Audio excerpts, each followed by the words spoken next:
My younger brother's whole family are spineless cowards. The moment the imperial decree for the marriage arrived, the entire family clung to each other and cried. My brother, who had been meek and obedient for half his life, actually managed to spit out one harsh line for once. Even if it costs me my life, I can't let Ling'er marry that bastard Xie Peisong. Xie Peisong was the heir of the Marquis of Yongning. Just half a month ago, he had driven his childhood fiancée to her death. He had taken the token of love the girl had privately given him and handed it off to a beggar by the city wall. Then, when he went to cancel the engagement, he claimed his fiancée had loose morals and was carrying on with another man, forcing a 16-year-old girl to throw herself into the lotus pond. And now the imperial edict decreed a marriage between the legitimate eldest daughter of the Shen family and the heir of the Marquis of Yongning. A joyous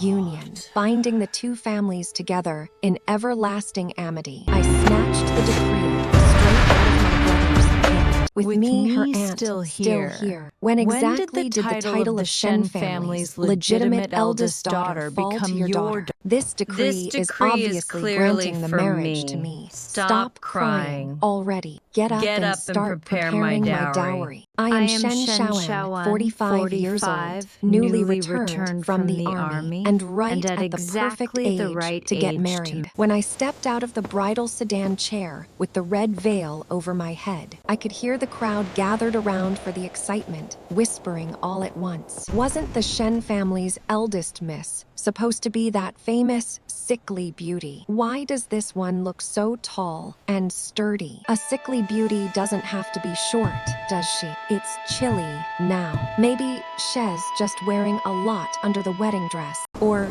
maybe she takes after her aunt. The bride's aunt is famous for being unusually tall. As for the groom, Xie Peisong, he did not even spare me a proper glance. When I got out of the sedan and stepped over the brazier, he did not so much as take the bride's hand. At last we entered the bridal chamber. Qingfei, one of my people, sent everyone from the Xie household away. 13 dressed head to toe in red, stepped forward and lifted my veil for me. I teased him. The groom isn't even here yet, and you're already unveiling the bride in his place. If that's the case, why don't you take his place in the wedding bed tonight, too? His pair of clear, sharp phoenix eyes looked straight at me. General, do you mean that? I ignored him and yawned. I was used to riding horses. And after being jostled all the way here in that 8-man bridal sedan, I had actually gotten sleepy. So I simply tilted over onto the mandarin duck brocade quilt and drifted off. By the time I woke from my nap, the sky had already darkened by half. Xie Peisong, reeking of alcohol and dead drunk, stumbled into the bridal chamber. 13, put my veil back over my head again. My newlywed young heir, Xie Peisong, stood before me, without lifting the veil, without drinking the nuptial wine. He launched into an endless lecture for his new wife, Shen Fulling. Listen well. Now that you've entered the Xie family, you are one of us from this day forward. Don't keep acting like some pampered young miss of the Shen family. If it weren't for His Majesty's decree, with the Shen family's rotten reputation stinking for miles, you wouldn't even be able to step through the gates of my Marquis household. As a wife, you'd better learn your place. If you can behave yourself, serve my parents dutifully, and take proper care of everyone in this residence, then it's not like I can't sleep with you and give you a child. I'm not afraid to say it to your face. Terry's someone in my heart. And it certainly isn't you. But if you dare turn jealous and sour in the future, stirring up trouble, then don't think the Xie family's household discipline is just for show. Did you understand everything I just said? I nodded again and again as I listened, then could not help urging him on. My husband speaks so well. Aren't you going to come lift my veil now? Xie Peisong grabbed the veil and ripped it straight off my head. The veil fell to the floor. Through his drunken haze, he finally saw my face. Then, when, as if he had seen a ghost, he screamed, "Who the hell are you, you old woman? Where's Shen Fuling?" Shen Fuling is my younger brother's daughter, my eldest niece. The Marquis of Yongning's household had probably set their sights on her because she was frail, soft-tempered, and easy to bully. On top of that, noble consort Zhou, the emperor's favored consort in the palace, was Xie Peisong's maternal aunt. That was how they got His Majesty to issue the marriage decree. They wanted Fuling married into their house so they could torment her at will. And I happened to be an aunt who dotes on her niece, so I married in instead, judging by how drunk he was. Xie Peisong clearly had not recognized me. I had only met him once when I was 34. He was 7 at the time. It was at the emperor's birthday banquet in the palace. Xie Peisong had been holding a lit firecracker and trying to stuff it up a little girl's skirt at the same table.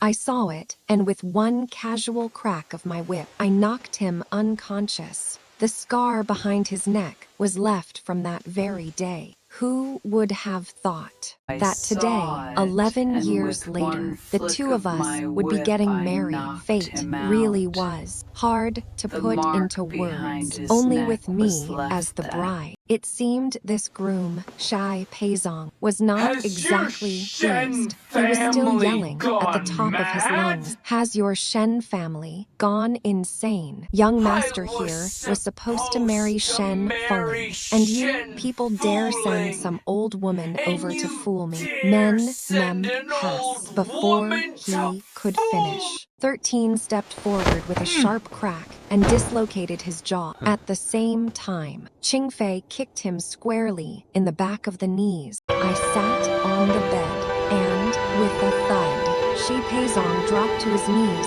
at my feet. I reached out and pinched his face, studying it closely. His skin was smooth and tender, and he did have a bit of looks. If this had been back when I was younger and not picky about my tastes, I really might have tied him up and ridden him like an all-you-can-eat at feast. But now that I was older, my palate had gotten more refined.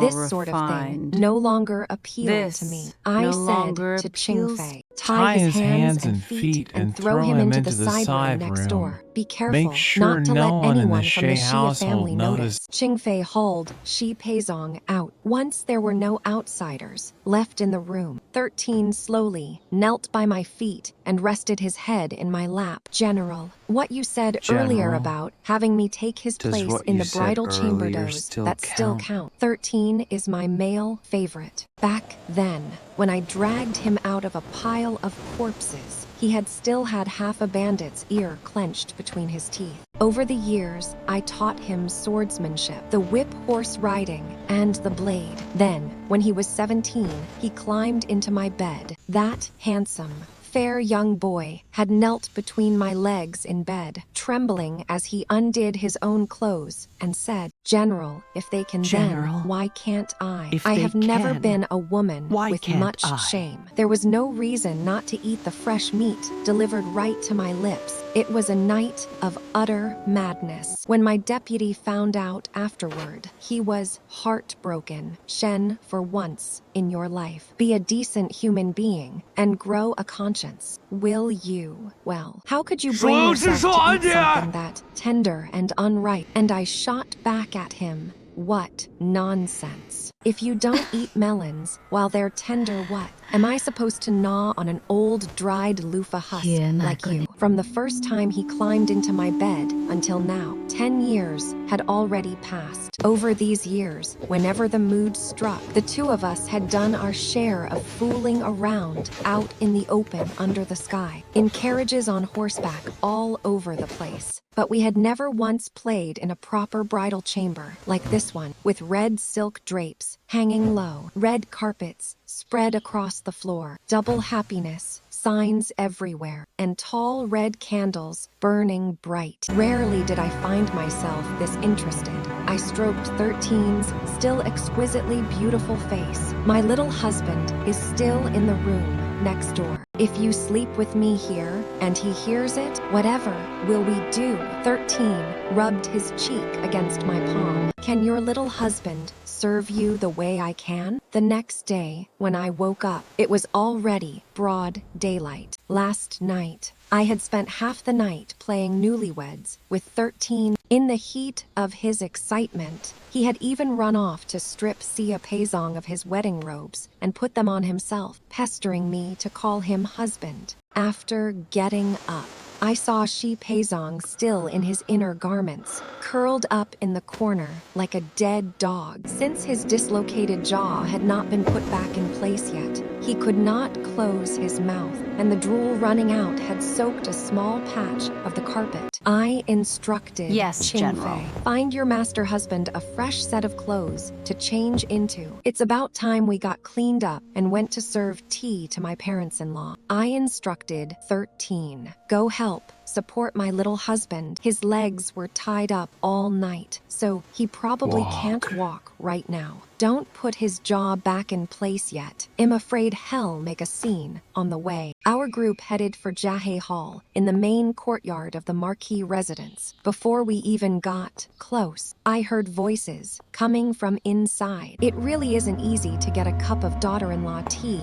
from that Shen Foling. The sun's already high in the sky, and She's still nowhere to be seen. A whole room full of elders is sitting here waiting for her. Well, considering the Shen family managed to produce a scandalously shocking woman like Shen Xiaoan, I suppose it stands to reason their daughters were raised with looser standards than families like ours. Now that She's entered the family sister-in-law, you may be kind-hearted, but you'd better harden your heart and teach her the rules first thing. T.S. key. Whether it was the son or the mother, none of them had even seen my Shen family girl's face yet, and they were already thinking about laying down rules for her. I walked in with Qingfei. As for 13, he restrained Xie Peisong and waited outside the door. The moment I showed up, Xi Min, the Marquis of Ning'er, seated at the head, immediately rose to his feet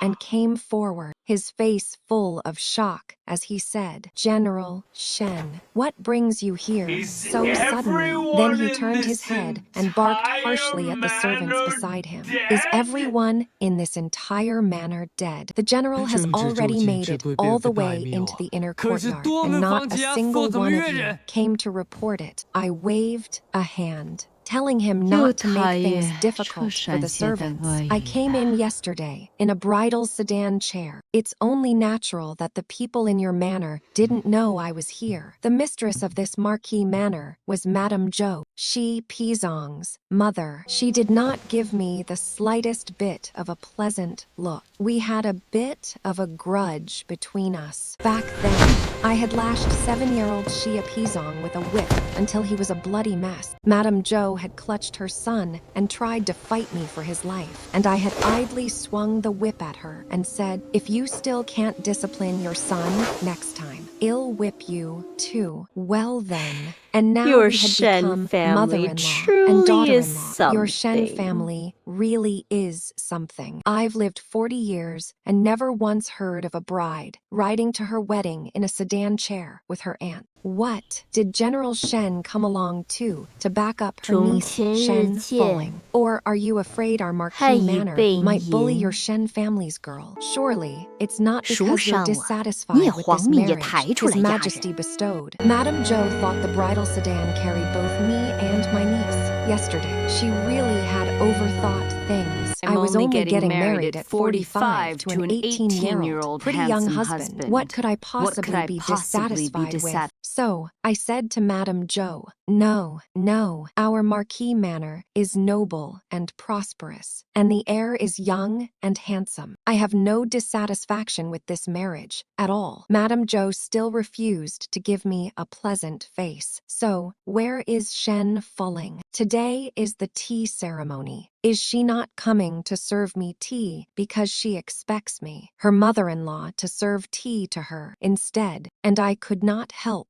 but laugh. My dear niece Foling is naturally still at the general's manor right now, because the one who married in yesterday was me. Mother, after saying that, I even picked up a bowl of tea from the table and offered it over, then said, with utmost respect, Mother, please have some tea. Inside Jihe Hall, there were more than a dozen members of the Xie clanancles, aunts, elders, juniors, men and women of all ages, and every last one of them stared at me in dumbfounded shock as I served Madame Zhou the new bride's tea. Madame Zhou, meanwhile, slapped the teacup right out of my hand. Shen Shaoan, what madness are you playing at? I sighed, then spoke toward the doorway. 13, help the heir in. Let him tell his mother whether the one who bowed with him and entered the bridal chamber yesterday was me or not. With a sharp click, 13 shoved the heir's jaw, which had hung dislocated all night, back into place. The moment 13 let go, Xie Peisong charged into the room like a wild dog. Then, with a loud wail, threw himself into Madame Zhao's arms, sobbing as he said, Mother, it's true. The Shen family really did send this old woman over yesterday to marry me. The instant those words fell, everyone in the room seemed frozen solid, with only their eyeballs still darting around. Only Shi Min, the Marquis himself, remained relatively composed. General Shen, acting in such a manner, should you not give my Marquis manor an explanation? I spread my hands. An explanation for what? The imperial decree said the Shen family's eldest legitimate daughter was to marry over here. Tell me, Marquisum, I not legitimate enough, or not eldest enough? Madame Zhou held her son in one arm and pointed at me with the other as she said, Shen Shaoan, your Shen family has gone too far. I could not even be bothered to look at her. Instead, I picked up another cup of tea from the tableau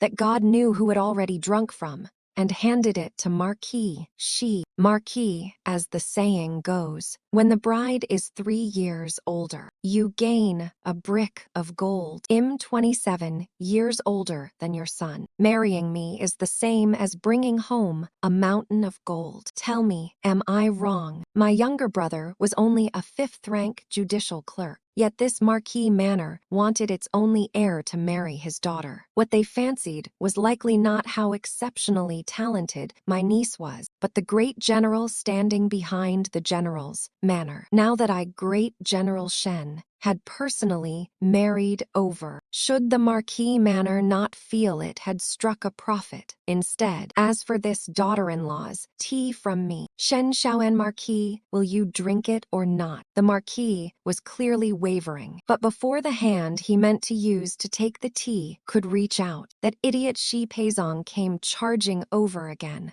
hopping mad as he shouted at his father, Father, you're not allowed to drink her tea. I would rather die than acknowledge this marriage. If people outside find out I married some old woman in her 40s or 50s, how am I supposed to go on living? You don't even know last night this bitch. She.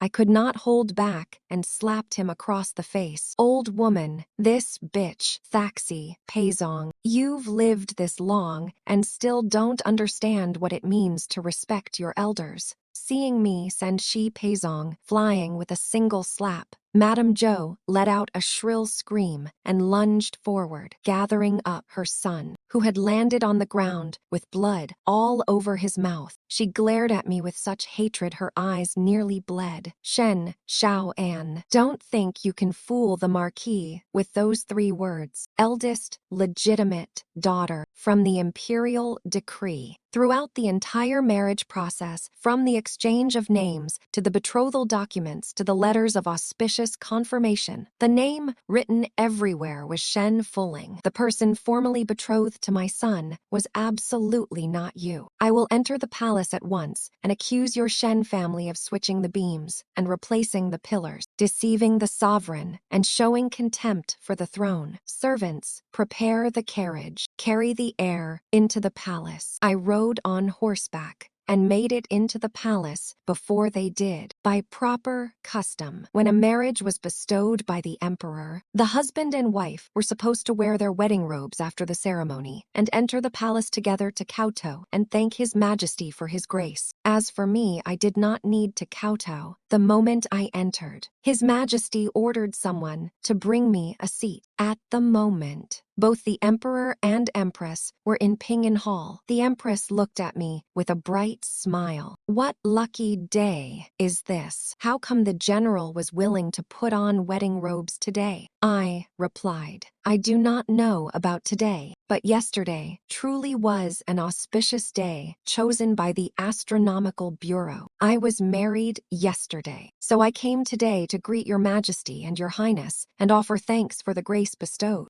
The empress, who was always dignified before others, choked on a mouthful of tea and coughed until her face turned red, yet still rushed after me with a rapid-fire string of questions. Sister Shaoan, you got married. To whom? When was this arranged? Who acted as the matchmaker? If you were getting married, how did I not even receive an invitation? I looked toward the emperor. What? Did your Majesty not tell Her Majesty, the Empress, about the marriage you bestowed upon me? The Emperor looked completely baffled. A marriage bestowed upon you. By me. Yes, of course. That is why I say your Majesty truly knows how to show care for an old servant like me, knowing that at my age, I still did not have anyone by my side who would care whether I was warm or cold. The moment I returned to the capital from the army, you bestowed upon me the fresh, tender 18-year-old heir of the Marquis of Yongning's manor as my husband. This old servant keeps your Majesty's kindness in mind, so I came early to offer thanks for the grace. After hearing that, the Empress launched into another rapid stream of words. So your husband is little heir, Xie. Let me think what that child looks like. Ah, yes, after all these years, Sister Shaoan still likes this kind of face, best fair skin,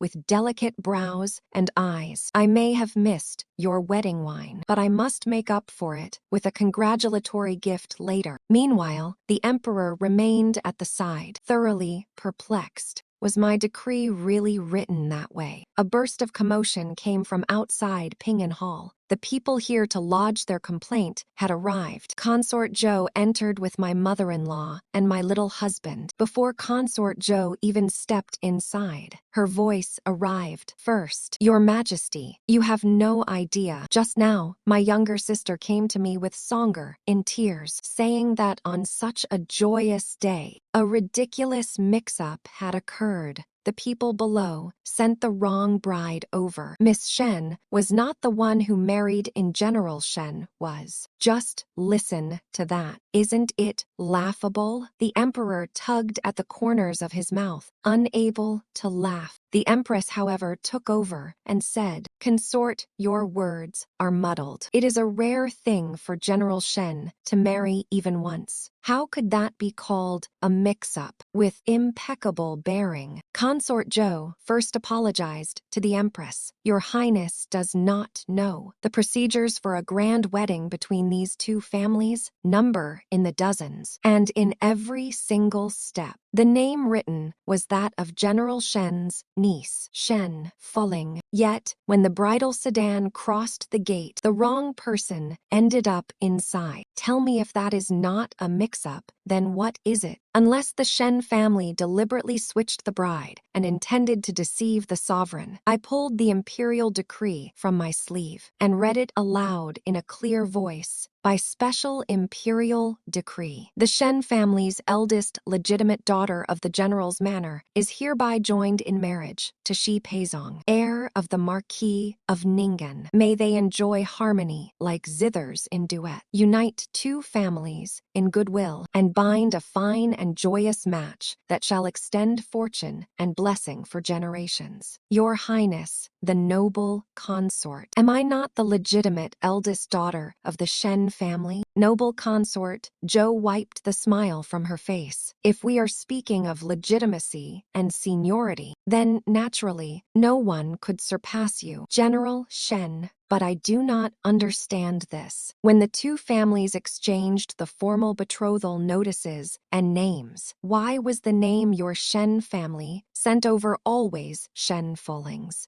The servants below must have been careless and sent the wrong name. I'll speak to them when I get back. If it was wrong, then it ought to be corrected. But what if I have no intention of correcting it? Noble consort Zhou stopped paying attention to me the moment she turned around. Tears fell as she faced the emperor. Your Majesty, back then, it was this concubine who begged your Majesty to write the imperial decree bestowing this marriage upon Ling'er. Tell me, how am I supposed to face this child now? At such a young age, the bride he married is old enough to be his grandmother. He is young and thin-skinned. I fear from now on he won't even dare step outside. Unexpectedly, the Empress flew into a rage after hearing that. Your nephew's face really is more precious than gold, isn't it? He married the mighty great general herself, and now he dares feel wronged. If General Shen married him, was that not a marriage beneath her station? Seeing the Empress and the noble consort on the verge of tearing into each other, the Emperor stepped between them to smooth things over. Enough, enough. Shen Qing has spent half her life fighting for the nation and has always been alone in this world. Now, through a twist of fate, she has married someone. You may as well call it destiny decreed by heaven. Why not let the mistake stand? It is still a joyous occasion. The moment Lady Zhou heard that, her legs gave out and she collapsed straight to the ground. As for Xie Peisong, he crawled forward on his knees and shouted, Your Majesty, I wish to accuse my wife, Shen Shaoan, of secretly sleeping with another man on our wedding night. The entire hall fell deathly silent. Everyone looked at Xie Peisong with complicated expressions. Your Majesty, I swear every word I'm saying is true. That wild man she slept with is standing outside the hall right now. Summon him in, and one question will make everything clear. The Sagan had my hands and feet bound, and I was forced to listen all night to the filthy affair between that shameless pair. Not only that, she even hit me. Please look at what she did to my face. Your Majesty, I beg for mercy, grant me leave to divorce my wife. As if his face were not enough, Xie Peisong yanked up both sleeves as well, showing the emperor the bruised purple binding marks on his body. Husband, what nonsense are you babbling about? Weren't those marks made last night when you wanted to try some new game? The instant I turned black into white, so shamelessly, Xie Peisong looked ready to split his eyes open from fury. You farting liar.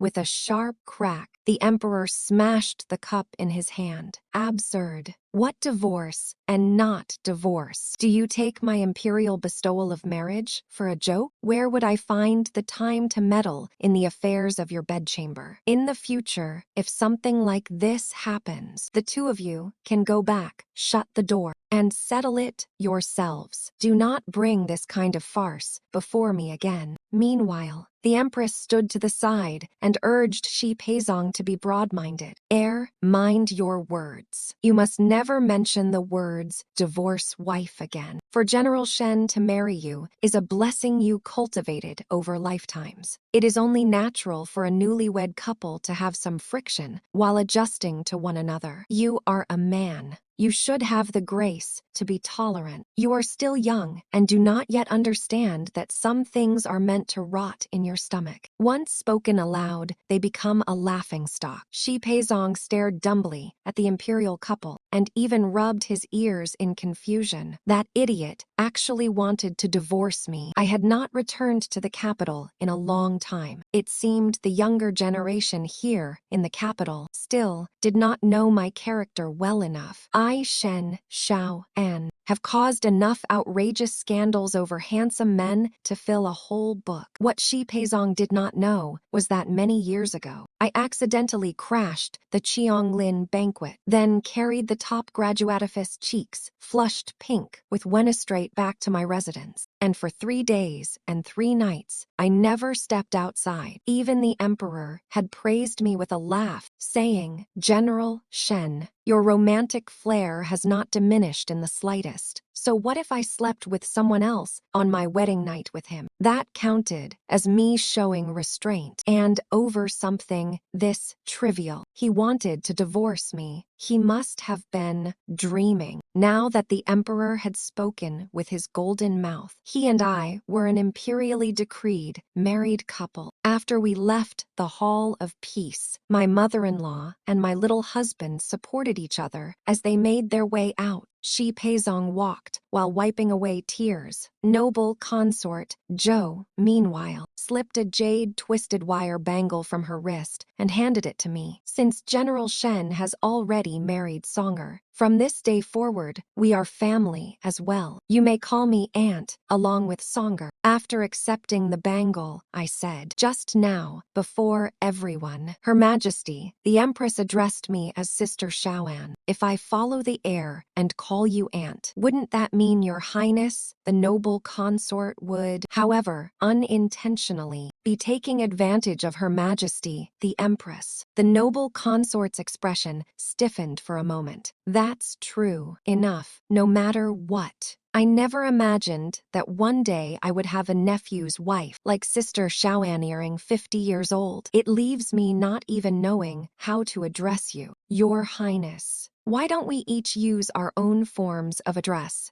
My husband can call you Aunt. You can call me Sister, and I can call your sister Mother-in-law." After returning to the manor, my mother-in-law smashed nearly half a room's worth of things. She even summoned the estate physician, claiming that I had angered her so badly her old chest pains had returned. An old maid came from the main courtyard to summon me over to attend her illness. When I brought my people over, Lady Zhou was reclining crookedly on a low couch, her face pale. Her son, Xie Peisong, was kneeling on a cushion, feeding her medicine, one spoonful at a time. When she saw me arrive, Lady Zhou said, "Shen Shaoan, I am ill for the next few days. You will remain here and attend to me." And Xie Peisong passed the medicine bowl to me. "What are you standing there for? Come over and feed mother her medicine. Once married a woman follows her husband. Since you have married me, then you must abide by the rules of being a wife and a daughter-in-law. Your title of Great General Dingyuan is something for the outside world. Once the doors are shut,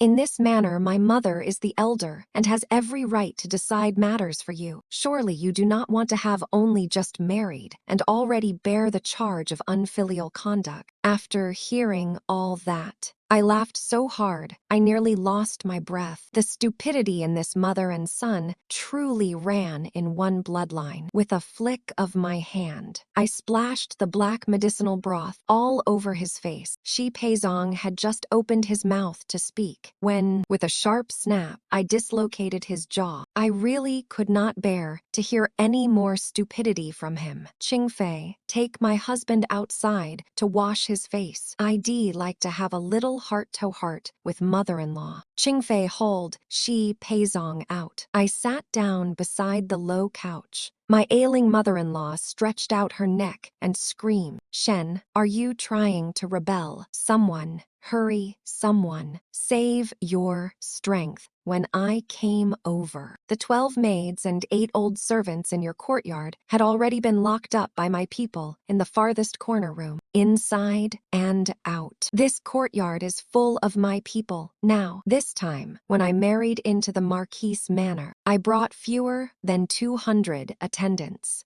Men or women, every one of them was an elite hand I had long used with ease. So quietly taking control of the mistress courtyard was honestly using a butcher's knife to kill a chicken. But Lady Zhou thought I meant to kill her. Shen, Shaoan, I am a first-rank titled lady personally, invested by the court. If you dare murder me here, my younger sister will never let you go. I patted her hand. Mother-in-law, what are you thinking?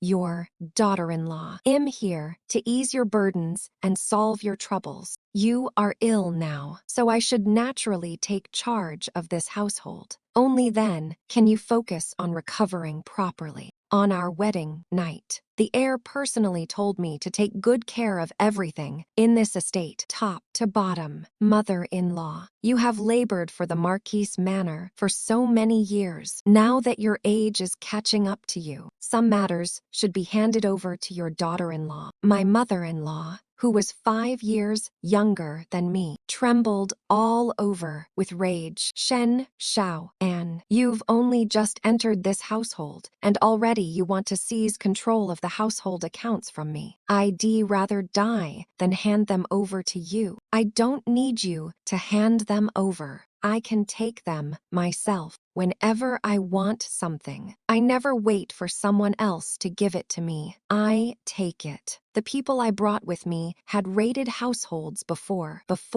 long. Jinan Hall had been searched from top to bottom, inside and out, with ruthless thoroughness. The manor's daily account, books, registry, ledgers, strings of keys, household census, records, and tally tokens for handovers were all presented one by one. Most importantly, the key to the treasury storeroom, hanging at my mother-in-law's waist, was found too. While they were searching her person, Lady Zhou tilted her head back in fury and fainted on the spot. And I, Shen, Shaoan, within the 16th hour after marrying the heir of the Marquise manor, had seized control of the household. On the 3rd day, it was time for the return visit. I went back alone. Xie Peisong had to stay behind to attend his mother's illness. This time, she was genuinely sick. 2 imperial physicians had been invited to reside in the manor, and every day they administered acupuncture, took her pulse, and kept the medicinal decoctions flowing without pause. So even the gifts for the return visit were prepared by me alone. It was all hauled straight out of the Marquis Estate's treasure pavilion. A coral bonsai nearly 2 feet tall, a white jade guanyin, an ink jade paperweight, a crackly glazed white porcelain display vase, 20 bolts of cloud brocade, Sioux embroidery, and 2 chests of gold. Basically, if it was valuable, I took it. After all, I'm the one running the household now. Xie Peisong's uncle and aunt ran off to complain to Madame Zhou. Our heir sure married himself a fine wife. She made one trip back to her maiden home and practically emptied half the Marquis estate. Madame Zhou was so furious, her illness got even worse. This time, when I returned to the general's manor, I also brought along the Marquis estate's ledger of social gifts. I hadn't lived in the capital full-time for nearly 10 years, so I didn't have a deep enough grasp of all the capital's social dealings. After my younger brother went through it, line by line, with great care, he pointed out several oddities. The head of the Liu family in the south of the city, Wang Zheng, is a garrison battalion commander who only came to the capital from out of town this year. Yet when his family's old matriarch celebrated her birthday, heir Xie Peisong sent a lavish gift worth 2,000 taels of silver.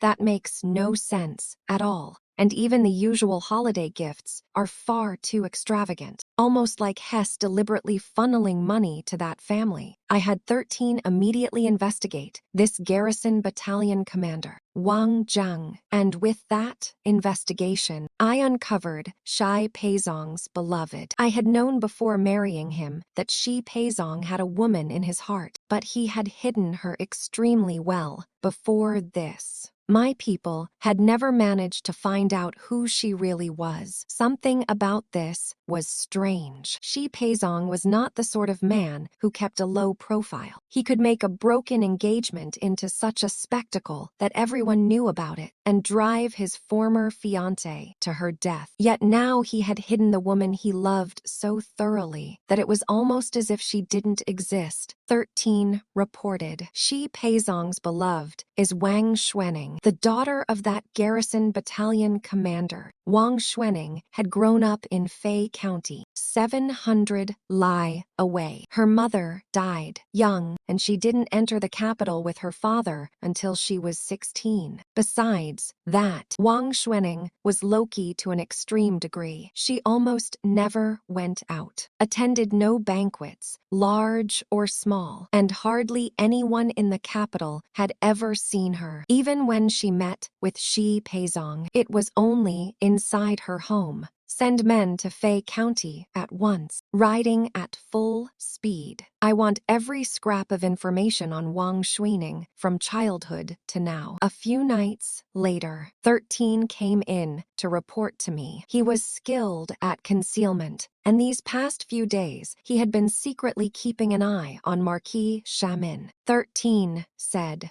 that half an hour earlier, Marquis Xie had gotten into a huge fight with his son, Xie Peisong, in the study because Xie Min wanted his son to come sleep with me. With a frosty face, 13 repeated the father and son's conversation to me. First, the Marquis cursed at his son. If you and your mother hadn't lost your minds and pretended to be sick just to torment Shen, how would we have ended up this passive? The little bit she took from the treasure pavilion is enough for her to make several trips back to her maiden home. You pissed her off, so now you've got to coax her. The older generation all knows this Shen doesn't have many hobbies besides liking handsome men. She's already been married into this house for days, and you're still leaving her to an empty room. You're 18. Can't you show a little sense? So what if She's 45? She's still a woman. Once the lamp's out, what difference does it make? Then the son refused to submit. If Therese no difference, then why did you only take in a concubine who just turned 15? Anyway, I'm not going to consummate the marriage with her. If anyone's going, you go. You're even 2 years younger than that old woman. Then the Marquis raised a hand and struck his son. Bullshit. Shen married you. What would it even count for if I went? Besides, your father's face won't do either. Even when I was young, Shen wouldn't spare me a second glance, let alone now. You're different. You take after your mother, you're good-looking. Shen falls for honey traps. Do you understand or not? If you keep leaving her hanging and refuse to fulfill your duty as her husband, then our Marquis estate is offending her. Xie Peisong really did come. He wore a brand new single-layer robe in soft green, had washed his face clean, and even brushed a faint touch of rouge onto his lips. Under the lamplight, he looked as vivid as a rose, out of sheer novelty. I did look at him a few extra times. Xie Peisong fidgeted awkwardly. Shen I came to consummate the marriage with you. Curious, I asked, can you even get it up? A brilliant flush rose over Xie Peisong's pale, tender face. His clothes were indeed thin, and there was, faintly, something poking up at me from beneath them. I had been planning to take a closer look, but then 13 said, General, he came after taking an aphrodisiac. What a way to ruin the appetite. Qingfei Send the heir into the jade spring pool in our courtyard so he can cool his head. 13 turned and shut the door. He picked up the rouge box from the dressing table, then lightly brushed a little vivid red onto his lips with the pad of his finger. Against his porcelain white, jade-like face, that touch of red made him look beautiful enough to seem inhuman. General who looks better meme or the heir. On the 9th day, after I married into the Marquis estate, my people had already finished scouting out most of the estate, which covered more than 30 mu. Qingfei had been leading people in inventorying the property the whole time. He checked the silver vaults and the treasure pavilion from top to bottom.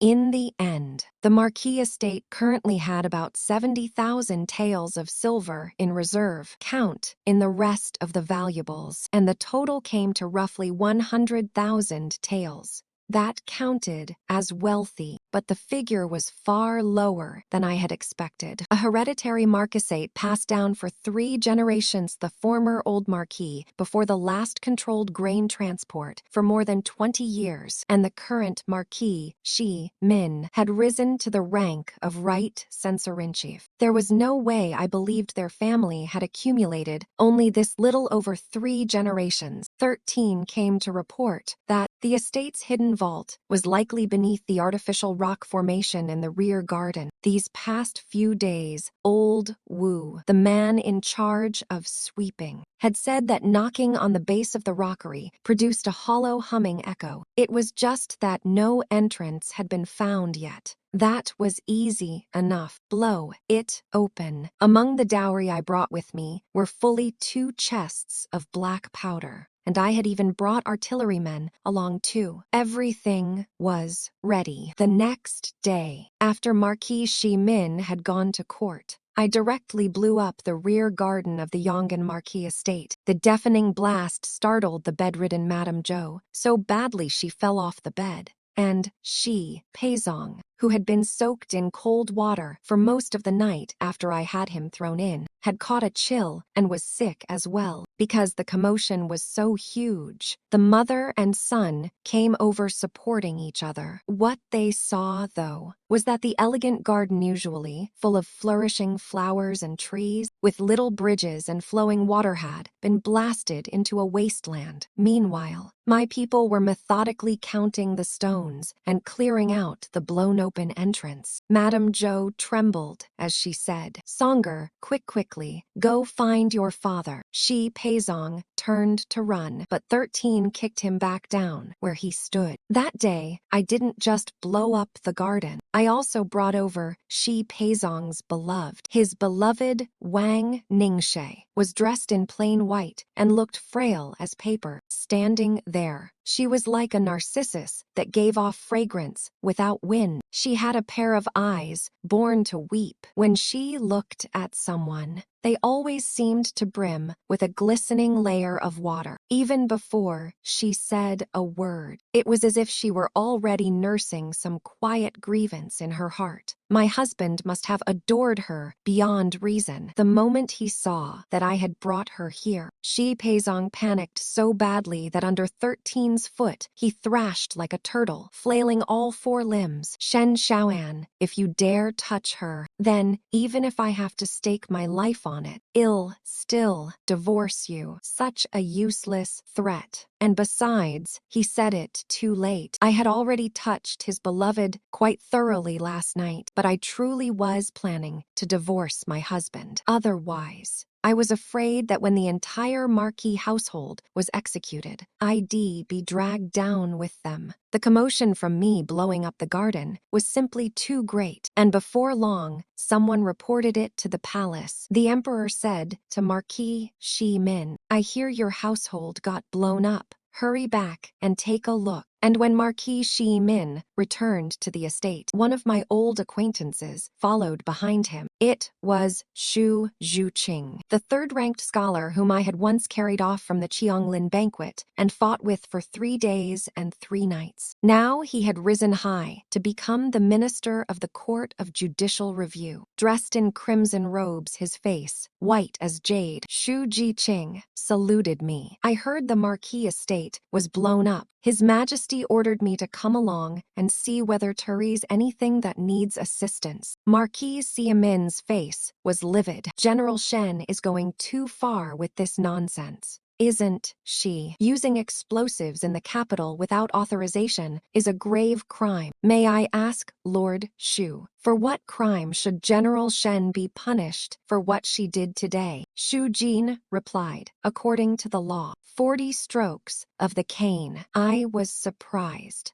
That light. Shu Jiqing said, after all, General, what you blew up was your own home. So, this was one advantage of getting married. Beating my husband, moving out money, blowing up the house, it all counted as family business. And Marquis Xie Min was just about ready to lose his mind. While he was still shouting about hauling out the family discipline on me, the men Shu Jiqing brought had already subdued him. Xie Min, Marquis of Yongning General Shen, chose righteousness over family ties and handed me the ledgers tied to the military provisions case last night. Now, please come with me to the Court of Judicial Review. In the 10th year of Ming, the northern barbarians invaded. The tens of thousands of troops holding the pass truly were eating moldy, rotten coarse rice and broken grains. The army was left too weak to fight, and Yuguan nearly fell, though that battle was won. It was a miserable victory, with no telling how many were killed or wounded. I personally went back to reinvestigate it, following the trail from the local granaries to the regional grain routes, to the grain administration councilors, all the way up to the vice minister of war. In just 3 months, I had hundreds thrown into prison. But when the trail reached Vice Minister of War Su Xin, it could go no further. In the end, Vice Minister Su's entire clan was executed, and even his 7-year-old son was beheaded. What I didn't expect was that his eldest daughter, Su Shuer, had escaped. The men I sent to Fei County wrote back. When the garrison battalion commander had served in a local post, he really had a daughter only. She had died at the age of 7. Wang Xuening was the new identity Xie Peisong had fabricated for Su Shuer. Xie Peisong had hidden her extremely well. If I hadn't gotten hold of the favor ledger from the Marquis estate, I never would have dragged her out into the open.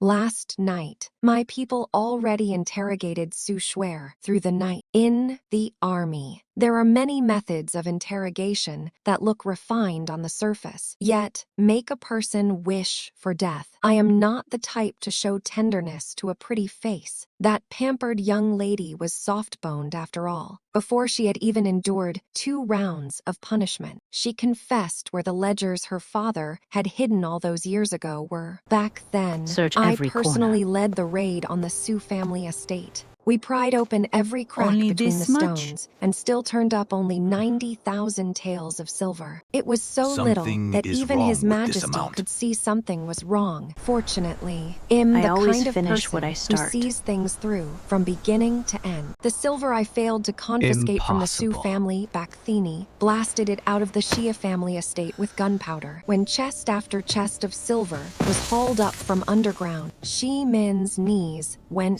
weak, and he dropped to the floor. Back then, the military provisions case did point toward Xie Min, but there was no evidence. I had people sneak into the Marquis estate several times, all for nothing. So, when the imperial decree bestowing the marriage arrived, it truly felt like someone had handed me a pillow just as I was dozing off. What better way was there to uncover the truth of the Marquis estate than marrying directly into it myself? When it comes to great aristocratic houses, it's always faster to cut them down from the inside. And now, I've already confiscated all the wealth the Marquis estate had out in the open. And now that the hidden vault has been blown open, my men have silver to count again. The people Xu Jiqing brought had already taken the entire Xi household into custody. And right there, on the spot, I wrote a letter of repudiation, stamped it with my private seal, and threw it to Xie Peisong. Xu Jiqing, standing beside us, served as the witness to my divorcing my husband, and just like that, My first marriage, which lasted 9 days, came to an the end. marriage Before ends here. Xie Peisong left, he asked me, General, you haven't returned been to the away from the capital in many capital for years. years. Won't you share Will a you share a reunion reunion drink drink with me? Xie Peisong was already past 30, yet his charm still You lingered. still carry I your couldn't charm. help remembering how back then, Back when then, he and I we fought matched each other to our well. heart's content, that top-ranked scholar with wrote brows it and for eyes you. like a painting had used vermilion ink to write on my leg. In the warmth of the red silk canopy, the spring night ends too Spring soon. nights With were my general, always I too loosened short. the battle robe. The handwriting suited the man graceful, spirited, The writing alive. suited Looking you. at this old flame before me, I truly did feel a flicker of temptation For a to moment, relive an old dream. I And then almost Shizan agreed. leaned close to my ear and said, General, Lord Zeus' waist has General, thickened by more Lord than Shu's 3 waist has inches thickened these by more than past 3 years. inches. He has also added 5 concubines to his rear concubines. court, and there are 7 more children in the house. Forget it. Some beautiful things are better left in memory. The end.